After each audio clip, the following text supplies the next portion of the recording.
Smartphones, computers, electric cars. The great advancements of our age. We are consuming so much of these, on an annual basis, as they improve the quality of our lives. But what happens, when we no longer have a use for them?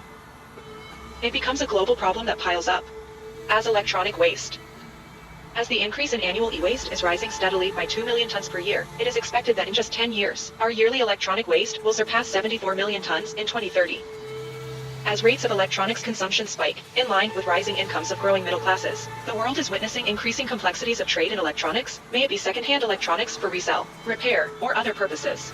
Southeast Asia is among the regions straining under the dual pressures of rising domestic e-waste generation and growing waste imports from the West. Thailand in particular has become a center of the industry, born of China's decision to stop accepting the world's electronic refuse in 2017. For the 5 months through May, Thailand imported 52,200 tons of e-waste, up dramatically from 64,400 tons for all of 2017. With much of the e-waste ending up rotting in landfills or illegally incinerated, releasing toxins that pollute soils, water, and air. With the changing climate, Thailand is already suffering from increasing instances of erratic weather in recent years, from droughts to floods. Piling hazardous wastes brought cases of environmental pollution in the country from bad to worse. Furthermore, as the next generation of high-tech electronics, like solar cells and electric vehicles, have become more popular, researchers in Thailand have expected the increased amounts of wasted solar cells and EV batteries in the future. This reinforces the need to move swiftly to defuse this ticking environmental time bomb. Second-hand electronics are collected, then they go through processes by recyclers, the output of which is either sent overseas or used for local manufacturing industries. However, throughout the processes, much of the goods end up in landfills due to the informal and sporadic nature of the majority of the recyclers. There are also illegal recyclers that set up illicit operations within Thailand. They operate with minimum regard towards the people and the environment. Dump sites with higher severity are concentrated around the central and eastern coasts of Thailand, as these areas are also the relatively more industrialized regions or economic zones within Thailand. Thailand is currently planning the next stage of their long-term growth, named Thailand 4.0, and the EC lies at the heart of this scheme, focusing on 3 main provinces, Rayong, Chonburi, and Chachosa. These provinces are consistently plagued with landfills, and in fact, the provinces saw an influx of facilities in the waste business since the commencement of the plans in 2014. All 3 provinces are rich in farm holding lands, and are among the important contributors to Thailand's agricultural industry. The different shades of magenta represent more commercialized and industrialized activities, whereas the shades of blue represent agricultural and land reforms. The darkest shade of blue is for forestry preservation, leaving this unshaded region as majority rural areas. The recycling facilities, with their hazardous landfills, like to build in agricultural areas, as they are often away from larger settlements, as it helps to conceal the activities. The relative abundance of rural areas in Rayong could welcome more waste facilities to set up their operations, making Rayong the most vulnerable site, susceptible to worsening toxic landfill situation.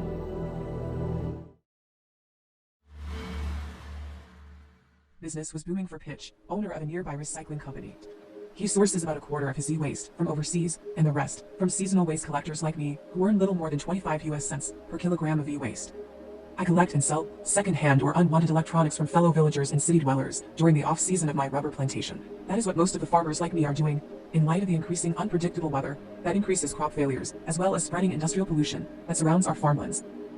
After pulling off Thailand's last coup in 2014, the junta proceeded to waive enforcement of town planning law in areas slated to be special economic zones for certain industries, recycling businesses being part of them. After which, we saw an influx of Chinese facilities, especially in the waste business in the Eastern Economic Corridor provinces, even before China's import ban. They mostly build in agricultural areas. When China banned their waste imports in late 2017, recycling facilities spread, further polluting our soils. Late 2020 was when the government issued bans on waste imports, with the hopes that it will ease the overwhelming volumes of foreign electronics that came after China's import bans. However, we did not foresee that the ban also ended up weakening the local recycling industry due to the steep decline of the imported e-waste stream that they used to have. A handful of such companies had closed down after the ban. And now we are left with ever-increasing piles of landfill, polluted soils, and looming threats of being displaced due to the industrialization in the economic corridor. With little options we have left, we found ourselves reaching out to collaborate with environmental organizations, appealing to the government and major investors in the Eastern Economic Corridor, such as the Chinese and the Japanese, to formalize and equip Thailand's recycling industry with advanced facilities. In the process, mitigating the polluted ground conditions. This would also strengthen Asia's tech companies' positions as forward-looking leaders, having sustainable and circular strategies in place, with Thailand as their regional back-of-house processing center.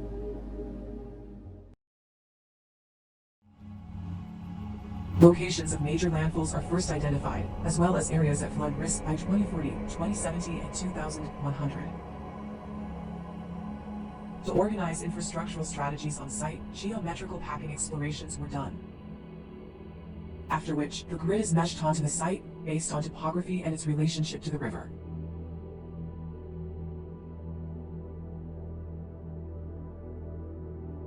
Zooming into a portion of the mesh. Existing landfill is excavated and encapsulated onto containment mounts to mitigate the migration of pollutants within the ground. Leachate and surface runoff water from the mounts will be contained and treated. In order to remediate the groundwater and water body from the existing landfill's toxic leachate, a series of constructed wetlands on exchanging sides of the river is introduced to gradually decontaminate water pollutants. This forms a green buffer belt along the river that aims to restore the natural riparian area. The buffer zone begins with floodable natural wetlands, which continues to the constructed surface and subsurface wetlands towards the downstream end of the zone.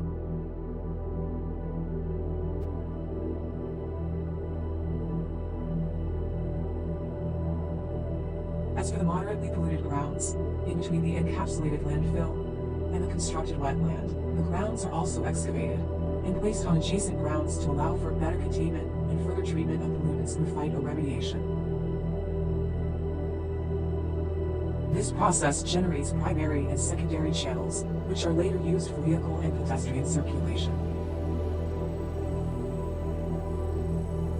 Second-hand electronics recycling infrastructure occupy the grounds adjacent to the primary channels, forming a chain of infrastructure, starting from dismantling, sorting, upcycling, biorecycling with algae, and pyrometallurgy, woven by tertiary channels between each space. The overall intention of the process is that we don't only isolate the problem of toxic landfills, but also design a seamless extension to the surrounding urban ground, creating spaces for new urbanization in the process. To support production systems and consumption, water distribution network extends and spreads. Water is drawn from the river in the direction tangential to water flow, and it's distributed to each pocket of space, following the natural meandering angles of water flow along the primary and secondary channels. In other words, water infrastructural provision is also an important tool in the spatial definition of the components within the site. This site is expected to see flooding impacts of rising sea levels from 2040 onwards and be fully flooded by 2070. With the flooded condition, the previously dry, primary and secondary channels will form deeper flooded zones, creating new highways for water vehicular circulation.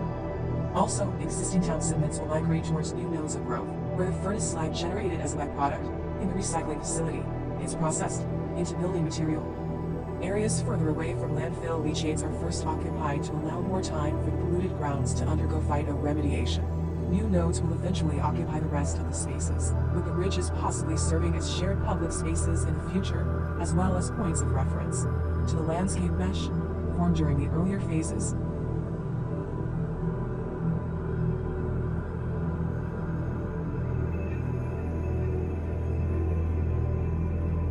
Each growth node does not only produce building material, it also serves as localized water storage and supply facility. Each node connects to the inhabitation cluster and food production zone on either side of the node within the growth zone. Agricultural byproducts such as rice husk or hull are eventually brought here to be combusted and used as part of the building material mixture.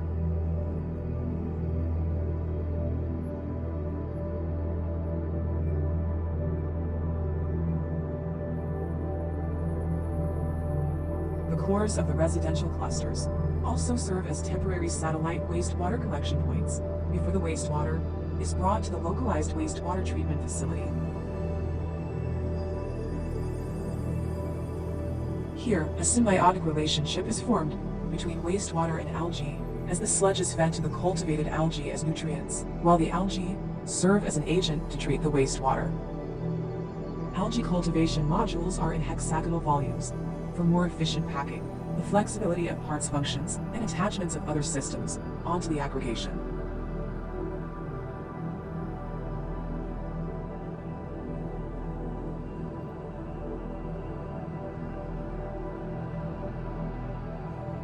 Overall, this process does not only generate energy, but also clean water to provide for subsistence food production.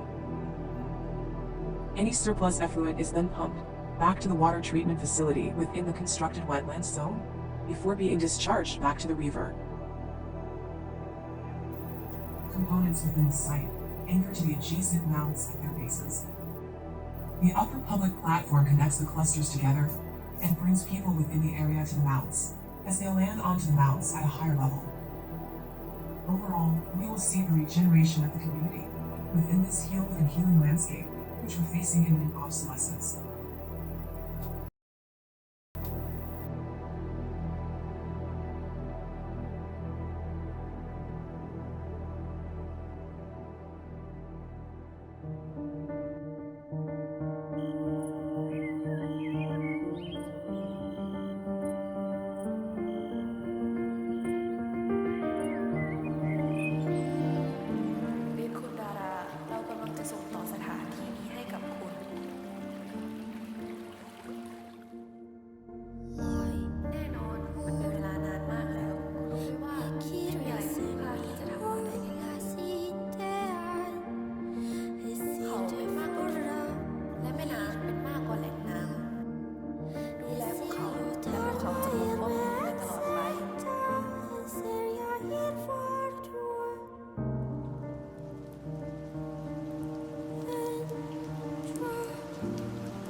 คุณเป็นคนฉลาดฉันแน่ใจว่าคุณจะอยู่รอดได้แม้ว่าคุณจะตกหรือแดนจะออก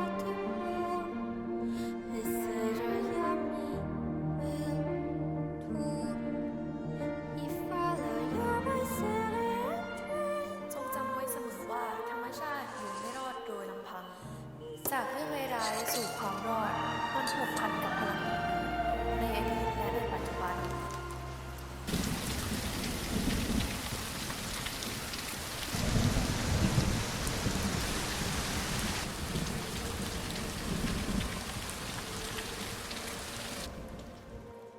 จากความผิดพลาดแต่ละครั้งและวิธีการแก้ไขเรื่องต่างๆเรา